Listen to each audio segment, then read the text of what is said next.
Alright, so today we have a center console fabric replacement. As you can see, I have a beige center console. There is some cracking in the fabric, or fake leather as I should say. And here's the replacement piece.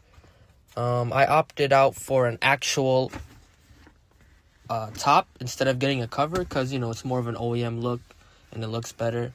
So, we have the rough shape of the cover itself.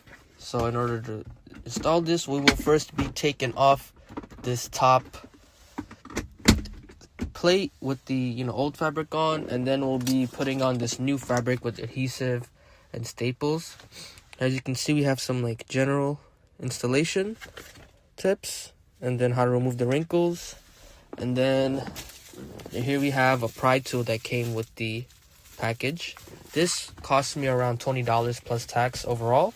Alright, so first things first, I opened up the package and I kind of got the leather in its rough shape that it'll be to help, minimize all the wrinkles from shipping.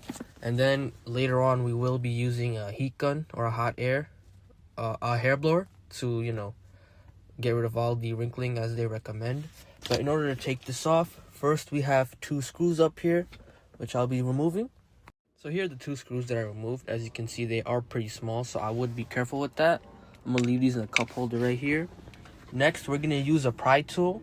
If you don't have a pry tool, you can use a flathead or, the package also it should give you a pry tool. So, like I said, we'll use a pry tool right here at the edge, and we are going to go all around, and release the clamps that hold on to it. Alright, now that I got this piece off, we can take a better look at it so you get a better understanding.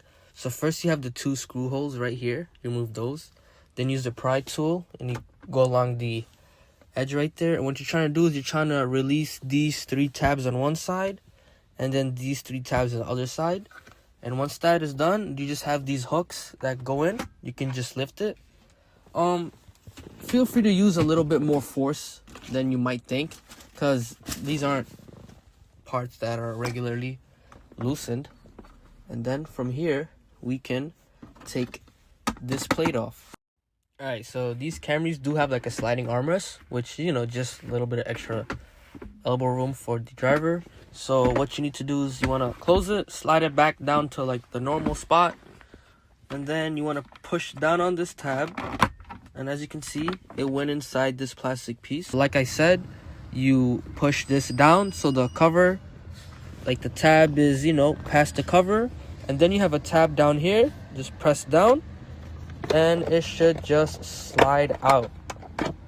Alright, so generally this plastic trim piece is usually just glued on with plastic. So, I just used the flathead and I slowly pried all around it. You can kind of see the place where they clip into.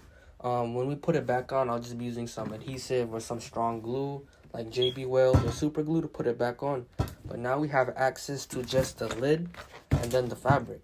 So as you can see, there are staples. You can use a pick, a flathead, whatever. I'll be removing the staples with that.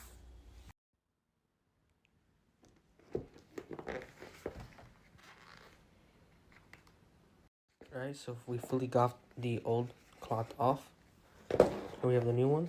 And here we have the the foam padding. You want to make sure you want to keep that on.